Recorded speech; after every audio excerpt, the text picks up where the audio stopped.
Hi friends, சுடரில் serial பற்றி தான் இந்த வீடியோவில் பார்க்க போகிறோம்.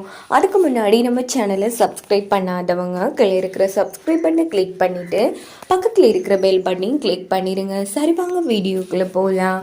இந்த எபிசோட் எப்படி ஸ்டார்ட் ஆகுதுன்னா, நம்ம அபி வீட்டுக்கு வந்து வராததுமா செம்ம டென்ஷனில் இருந்துட்டு இருக்காங்க. அப்படின்னு பார்த்து நம்ம எழில் வராங்க. அபி என்ன ஆச்சு, டென்ஷனாக இருக்கா அப்படின்னுட்டு, போங்கப்பா நான் உங்களுக்கு எத்தனை வாட்டி ஃபோன் பண்ணேன், உங்களுக்கு ஒரு வாட்டி கூட எடுக்கணும்னு தோணலை, நீங்கள் ரொம்ப மோசம்ப்பா அப்படின்னதும், ஐயோ என்னம்மா சொல்ற அப்பா, ஒரு முக்கியமான வேலையா இருந்துட்டேன், அதான் உன் ஃபோனை வந்து கவனிக்காம விட்டுட்டேன், ஐ எம் சாரி அப்படின்னு சாரி கேட்டுட்டு இருக்காங்க. உங்க சாரியும் வேணாம் ஒன்றும் வேணாம், நான் எத்தனை நேரம் ஃபோன் எடுத்திருக்கேன்னு பாருங்க அப்படின்னதோ உடனே நம்ம எழில் வந்து பார்க்குறாங்க. பார்த்தா நிறைய வாட்டி ஃபோன் எடுத்திருக்காங்க. ஐயோ 7 தடவை எடுத்திருக்கா, ரொம்ப சோரிம்மா அப்பா, கொஞ்சம் பிஸியாக இருந்துட்டேன் அப்படின்னது. போதும்ப்பா, நீங்கள் தெரிஞ்சுட்டீங்க, எங்களை நல்லபடியாக கவனிச்சிட்டு இருக்கீங்கன்னு நினைச்சேன், ஆனால் நீங்கள் அப்படி தான் இருக்கீங்கப்பா, அப்படி எங்களை விட உங்களுக்கு அந்த வேலை முக்கியமாயிட்டுல அப்படின்னதோ உடனே நம்ம சுடர் வராங்க. அப்படி அப்பா பார்த்து என்ன பேசிட்டு இருக்கா, அப்பா உங்களுக்காக தான் இவ்வளோ கஷ்டப்பட்டு ஓடிட்டு இருக்காரு, அவர்கிட்ட போய் இப்படிலாம் பேசலாமா அப்படின்னதோ, இங்க பாரு நான் வந்து என் அப்பா கிட்ட பேசிட்டு இருக்கேன், நீ வந்து எனக்கு அட்வைஸ் பண்ண வேணாம் அப்படின்னு அபி வந்து திட்டினது. அபி பெரியவங்க கிட்ட எப்படி பேசணும்னு உனக்கு தெரியாதா, இப்படித்தான் பெரியவங்க கிட்ட பேசுவியா அப்படின்னது. சார் கொஞ்சம் அமைதியா இருங்க சார் அப்படின்னது. எப்படி சுடர் அமைதியா இருக்க முடியும் அப்படின்னதும் இந்த பக்கம் அபி வந்து கத்திட்டு போறாங்க. ஏன் சார் குழந்தைக்கு கிட்ட இப்படி எல்லாம் பேசுறீங்க, அப்படித்தானே அவ போக போக சரியாயிடுவா அப்படின்னதும், இங்க பாரு நீ இந்த குடும்பத்துக்காகவும் குழந்தைங்களுக்காகவும் எவ்வளவு விஷயம் பண்ணிருக்கான், ஆனா இதை புரிஞ்சுக்காம அவ பாட்டுக்கு கத்திட்டு போறா. இப்படியே படிப்பு விஷயத்துல நம்பர் 1 மட்டும் இருந்தா போதாது, லைஃப்லயும் நல்லா இருக்கணும், ஒழுக்கமா இருக்கணும், சரியா அப்படின்னு எழில் வந்து சுடர அந்த இடத்துல விட்டு கொடுக்காம பேசிட்டு இருக்காங்க. இந்த பக்கம் நம்ம அபி ஸ்கூலுக்கு வராங்க. அப்போ ஒரு இடத்துல வந்து இருக்காங்க.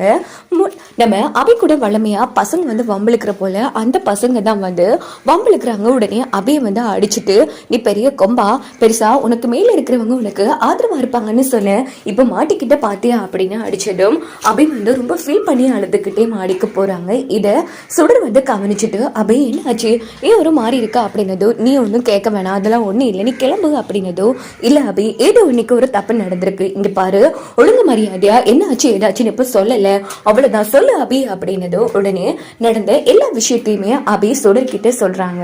இது கேட்ட சுடர் அதிர்ச்சியாகி என் கூட கிளம்பி வா அப்படின்னுட்டு நேரா அபிய கையை பிடிச்சி ஸ்கூலுக்கு அழைச்சிட்டு வராங்க. யாரு அப்படின்னதோ அந்த பசங்களை காமிக்கிறாங்க. டேய் இங்க வாங்கடோ, அங்க பாருங்கடா தனியா நிக்கா அப்படின்னுட்டு 3 பசங்களும் வராங்க. என்னடி மறுபடியும் வந்திருக்க, என்ன வாங்கினடி பத்தலையா அப்படின்னும் போது சம மாசா நம்ம சுடர் என்ட்ரி கொடுக்குறாங்க. டேய் யாரு அபிமேல கை வச்சது, இங்க வாங்கடா அப்படின்னு கணத்துல வந்து அடிக்கிறாங்க. அதுல 2 பேர் எஸ்கேப் ஆகலான்னு போதும், நீங்களும் வந்தா இந்த பிரச்சனையும் இல்ல, நானா பிடிச்சேன் அவ்வளவுதான் அப்படின்னு அடிச்சுட்டு, இங்க பாரு நீங்க இவளை விட வயசுல பெரியவங்க, ஒரு ஒழுக்கமா நடந்துக்க தெரியாதா, இப்படித்தான் நடந்துப்பீங்களா, இங்க பாருங்க இந்த ஒரு வாட்டி வைக்கிட்டு வம்பு வச்சுக்கிட்டீங்க அவ்வளவுதான், உங்களை வாத்தியார்கிட்ட மாட்டி விட்டுருவேன், வாத்தியார்கிட்ட மாட்டி விட்டா என்ன நடக்கும்னு தெரியும்ல அப்படின்னதும், ஐயோ ஆண்டி வேணாம் ஆண்டி சொல்லிடாதீங்க, இனி நாங்க அபிக்கிட்ட வம்பிழுக்க மாட்டோம் அப்படின்னதும் உடனே அபியும் ரொம்ப சந்தோஷப்படுறாங்க. அதுக்கப்புறமா எல்லாரும் வீட்டுக்கு வந்ததும் நடந்த விஷயத்த அபி பசங்க 3 பேர்கிட்டே சொன்னதும், பாத்தியா அபி நான் படிக்கவே மாட்டேன், முதல்ல டீச்சர்ஸ் என்ன கண்டுக்கவே மாட்டாங்க, ஆனா எப்படி படிக்கணும் எப்படி படிப்பிக்கணுங்கிற எல்லா விஷயத்தையுமே சுடர் வந்து ஈஸியா வந்து புரிஞ்சு என்ன ஒரு பெரிய இடத்துக்கு கொண்டு வந்துட்டா. இன்னைக்கு எல்லாரும் டீச்சர்ஸ் எல்லாம் படிப்பிச்சு போகும்போது கவின் விளங்கிட்டாண்டு இந்த தனிப்பட்ட விதத்துல கேட்கிற அளவுக்கு கொண்டு வந்திருக்கா, அவளை போய் நீ புரிஞ்சுக்காம விட்டுட்டே அப்படிங்கிறாங்க. இந்த பக்கம் நம்ம அஞ்சலி பாப்பாவும், ஆமா அஞ்சலி புரிஞ்சுக்கிட்ட அளவுக்கு நானும் புரிஞ்சுக்காம போயிட்டேன், அஞ்சலி நிறைய வாட்டி சுடருக்கு சப்போர்ட் பண்ணுவா, இருந்து நான் அவளுக்கு திட்டிகிட்டே இருப்பேன் அப்படின்னு அவ ரொம்ப வேதனைப்படுறாங்க.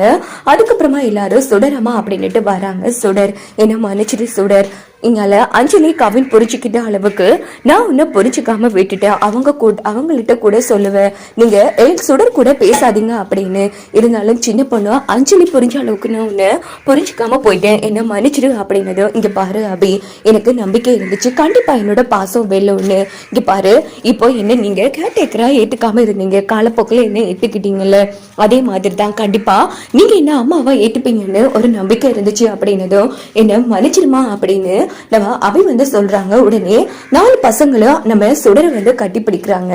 சுடரை வந்து அவங்களுக்கு தாலாட்டு பாடி தூங்க வைக்கிறாங்க. இதோட இந்த எபிசோட் வந்து